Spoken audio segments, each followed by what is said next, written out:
La salle de plénière de l'Assemblée provinciale d'Itanganyika a servi de cadre ce samedi 25 avril 2026 à un forum d'échange organisé par le mouvement des jeunes Africa Youth Leadership Forum AYLF, site de Kalemi, placé sous le thème « La jeunesse d'Itanganyika face aux défis de son devenir ». Cette rencontre a réuni plusieurs acteurs de la jeunesse, des encadreurs universitaires, des présidents du conseil provincial de la jeunesse, Trésor Mukonga, coordonné par Emmanuel Karl Maloba Ilunga. L'activité s'inscrit dans la vision des mouvements présents dans plusieurs pays africains, engagés dans la formation d'une génération de jeunes leaders fondés sur l'intégrité, l'unité et l'excellence. Mais au cœur des échanges, une voix s'est particulièrement distinguée, celle de Mathias Makolovera, assistant à l'université de Kalemi. Les défis que nous avons sont vraiment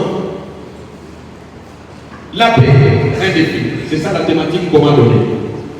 Il ressort de notre sous-thème trois défis majeurs qui sont la paix. C'est quoi la paix? La paix, c'est de vivre ensemble sans peur. Si nous allons vivre dans une entité en ayant la peur du voisin, c'est qu'il n'y a pas la paix. Deuxième défi, c'est la citoyenneté qui nous manque.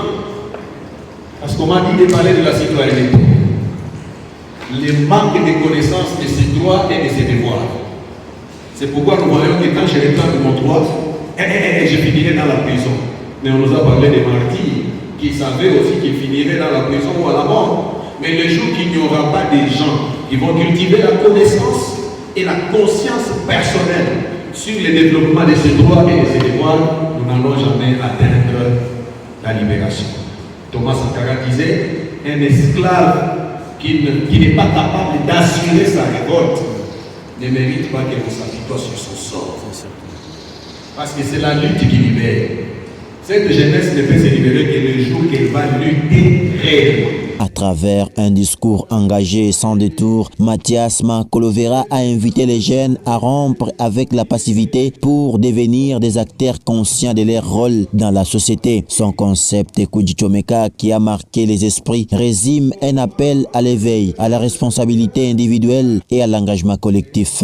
Autour de lui, les autres panélistes ont renchéri les débats. Piero Mutua Matondo a abordé la question du leadership et l'entrepreneuriat comme solution au chômage des jeunes, tandis que le chercheur indépendant Crispin Michel Ilungambiji a analysé l'influence politique sur la jeunesse et les voies pour une participation responsable. Les échanges se sont poursuivis à travers une séance interactive des questions-réponses où le terme Kujichomeka est revenu comme un fil conducteur repris et discuté par plusieurs participants. Cette journée de réflexion s'est clôturée dans une ambiance conviviale marquée par une photo de famille, symbole d'un engagement renouvelé à Kalemi. Le message est lancé. Pour faire face aux défis de son devenir, la jeunesse devra d'abord décider de s'allumer elle-même.